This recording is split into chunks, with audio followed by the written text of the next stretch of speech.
This is your sign to make a giant salmon lantern. Meet my son, Fishtopher, a giant salmon lantern made out of recycled cardboard, tissue paper, and love. Why should you really make a salmon lantern? Because it's fun. And why not? I made Fishtopher as part of the Luminata Festival, an annual parade in Seattle. In this video, I'm going to share how you too can become the proud parent of a beautiful fish lantern. Let's jump right in. I started out by sketching a bunch of salmon to try to understand what they really look like. Salmon are a beautiful fish, but they're actually kind of freaky looking. And you know what? I love them even more because of it. Salmon are a really important part of the Pacific Northwest ecosystem. That's why I made a salmon for a Seattle festival. Next, I cut out two halves of the silhouette so that I could fold the cardboard around a central pole to hold up the lantern. I knew I wanted to be able to hold the lantern up above the crowd. I used the handle from an old Swiffer and folded the cardboard around the pole on both sides to make a pocket. My plan was to staple the cardboard to create the pocket, but the cardboard was too thick, so I poked holes with the darning needle and sewed the cardboard together with yarn. While she's sewing, I'll tell you about one of my goals for this project. I wanted to only use materials that I already had, including cardboard, cereal boxes, tissue paper, yarn, and the pole from a broken Swiffer. Then I thought about what I wanted his body to look like from the top. This took some trial and error. I wanted to make Fishtopher beefy, but still sleek. I sketched this out on cardboard and hot glued each side on. It's day 3 or day 4 of working on this fish. This is kind of as far as I got, sketching this out and figuring out how to do this. And then I was like, once I see it like this, it's gonna make sense. It's gonna make sense, and I'm gonna be able to put in like the ribbing. Like it'll make a lot of sense. Because I just like couldn't think in 3D far enough ahead. So now I'm at this point, and it does not make sense. I don't know how to connect these pieces in a way to make this be like a full-bodied fish and not just, oh, flat Stanley. So I'm feeling like, oh, this was the limit of what I'm capable of doing. So we're gonna see. It's not the limit. I'm gonna push myself. What I'm struggling with is I can't figure out how to easily, and maybe this just won't be easy, how to easily create the shapes out of cardboard that need to go connect these two pieces in a kind of fluid way to make the fish like curvy. After much thought and consideration, is that too crazy? I figured it out. What I'm gonna do is put the corner of the piece of cardboard, like a right angle right here, and then sketch like here to here with that. And that's how I'm gonna create the little cardboard buttress to give him the shape. I used the right angle of the cardboard corners to sketch the shapes of his ribs.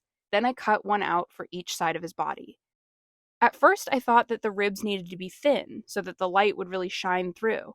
But actually, you need to make the ribs pretty thick and sturdy to support the very flimsy tissue paper. I ended up replacing some of the ribs that I show in this video with thicker versions through some Fishtopher surgery. He recovered swimmingly. I used this process to create ribs for the entire body. At this point, I realized the shape of his face looked great, but there was not enough structure to support the tissue paper skin. I used more flexible cardboard from a cereal box to cut out various shapes and provide structure to the curves of his salmon face. All right, so Fishtopher is now living in 3 dimensions. He's fully bodied, he's living in his curves, he's looking great.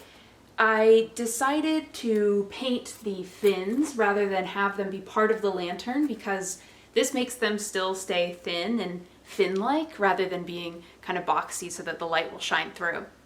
For his face, I used a much thinner cardboard from cereal boxes so that it could curve around and make these curves still work, but also trying to keep flat surfaces to hopefully help the tissue paper sit on the frame. I gave him these little fins, also cut from the same cereal box cardboard, and I'm hoping that when this is covered with tissue paper and the light is shining through, it'll look like a shadow and give him the effect of the fin. I think he's looking pretty good. And hopefully once he gets his skin, he'll look even better. Next, it was time to light this baby up. I already had a battery powered string of LED lights from a failed Space Needle Halloween costume. Oh, come on, a little commotion for the dress. All right, anyway, I hot glued the lights approximately evenly throughout the body. I did this with the lights on to avoid the very sad potential of finishing the entire lantern only for the lights to not work. Luckily, that didn't happen. And I secured the battery pack in the curve of one of the ribs near the tail. Next up, time to give my son some skin. I cut approximately the right shape for each section between the cardboard structures, then used Elmer's glue to glue it on. Once each section was done, I trimmed the excess tissue paper. The tissue paper was very fragile when the glue was wet, so I never worked on adjoining sections when they were both wet. Once the Elmer's glue dried, it helped to strengthen the tissue paper on the cardboard. They say the eyes are the window to the soul, and I needed to give him a soul before he left the house. Bright eyed, but maybe a little surprised looking, Fishtopher was ready to greet the world. So I paraded my son around the Luminata Festival, and everyone was glad to meet Mr. Fishtopher. I hope you make your own beautiful fish baby. Thank you for making it to the end of the video. My name is Lilia, but my friends call me Lala.